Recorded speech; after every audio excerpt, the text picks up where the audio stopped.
Paula, and I can conduct an irrigation evaluation for you if you're a Hillsborough County resident. Today I'm standing in the Discovery Garden at the University of Florida IFAS Extension in Seffner.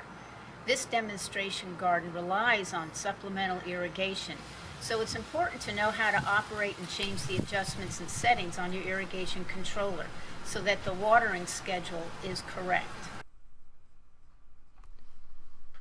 Earlier, I was standing in the Betty S. Walker Discovery Garden at the University of Florida IFAS Extension, Hillsborough County in Seffner. Today I'm going to show you how I set our irrigation controller, or as some people like to call it, a time clock, and you'll learn why getting to know your irrigation controller is important. Just remember that although all irrigation controllers have these features, their placement and symbol representation on the faceplate differ among manufacturers. So make sure to refer to your manual. If you cannot find your manual, most manufacturers provide free PDF versions online.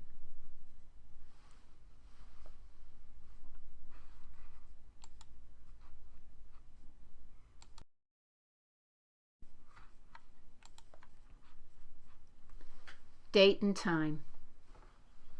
This first feature or setting I will check is the date and time. This setting is the calendar and wristwatch of the controller. If this is set incorrectly, everything will start at the wrong time. Always check the date and time first. As you can see, when I turn to the date and time setting, the text is flashing. Flashing just means you can change the number. You actually can't change a number unless it is flashing. Sometimes power failures can affect the date and time, so don't assume that it is always correct.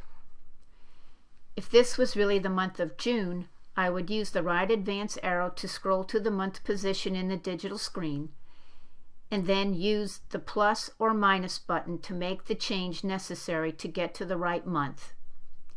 Years, months, days, hours, and minutes are all represented by numbers.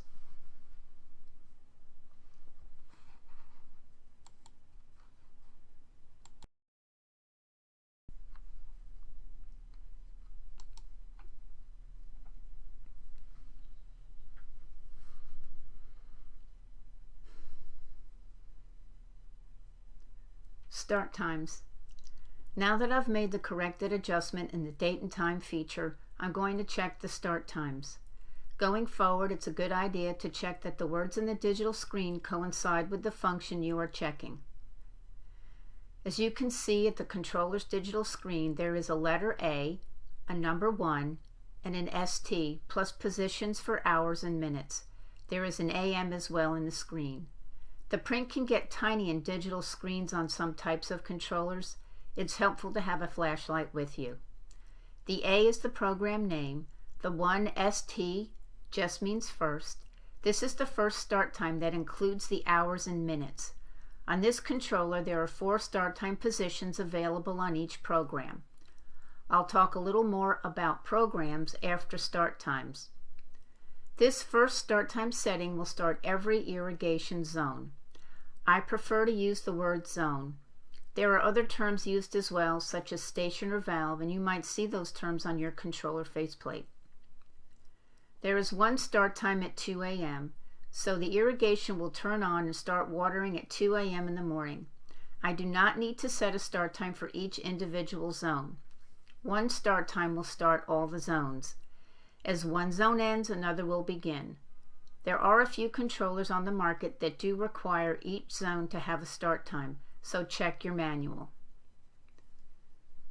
But sometimes, multiple start times are a more efficient way to apply water.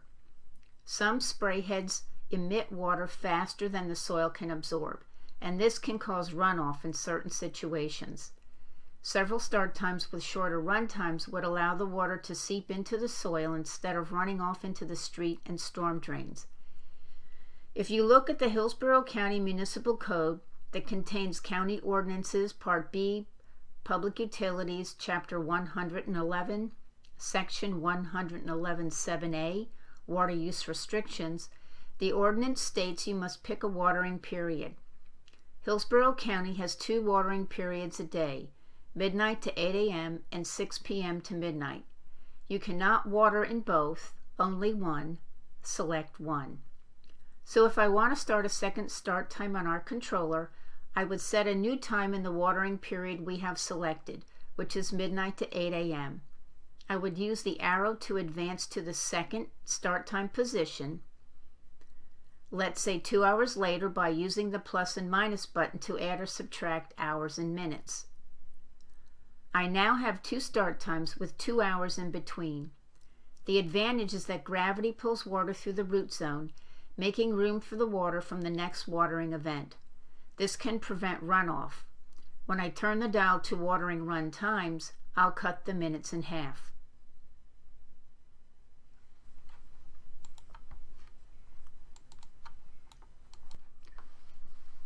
Let's talk a little about programs. Programs is a versatile feature that allows watering adjustment for certain landscape issues, such as a zone that has a steep slope or a zone that only waters mature landscape plants. From the digital screen, you see that we are in Program A. If I select the Program Selection button on the top right, now you can see that I am in Program B. This button's only purpose is to change programs. The when and how to enter different programs for landscape issues will be discussed in another video.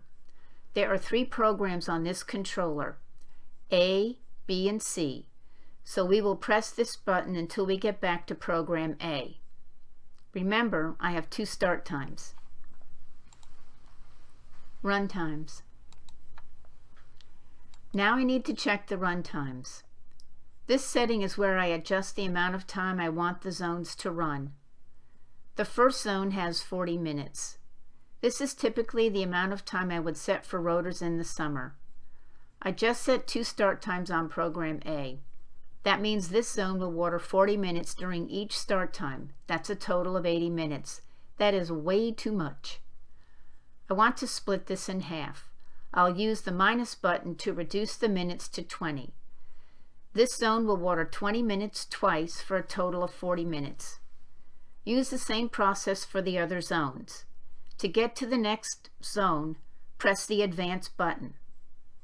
Larger areas use rotors as a spray head. Smaller areas use a different type of spray head and require less time. If you would like to receive a suggested runtime schedule, please contact our office. Watering days.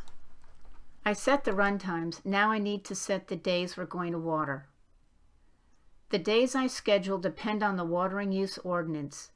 Be sure to check your water provider's website for the current water use restrictions. To turn the days on or off, use the plus or minus buttons. On this controller, once the plus or minus is pressed, the controller automatically advances to the next day. That doesn't always happen on other makes and models. The arrow may need to be used to advance to the next watering day, and then the minus and plus buttons used to turn it off or on. Seasonal Adjust. Next is the Seasonal Adjust setting. This feature helps balance irrigation gallons, the amount of water you apply on your lawn, with plant water needs. Plants need the largest amount of water during an irrigation event in the summer. Yes, summer is our wettest season, but if it doesn't rain, the amount of water you apply must compensate for evaporation from summer heat. The 100% in the digital screen represents the amount of water plants need in the summer. All the minutes you set will water. Other seasons require less water. This feature on the controller is a time-saving feature in that the minutes for all zones can be adjusted at once by using a corresponding seasonal percentage. I would use the minus button to lower to another seasonal percentage setting. I'll use 80%. When I turn the dial back to the run times, you will see that the 20 minutes has been automatically adjusted to 16 minutes. Not all controller make and models will show the effects of the seasonal percentage adjustment until you start watering a zone. Some older models may not have this feature. Please contact our office to learn what other seasonal adjustment settings you can use.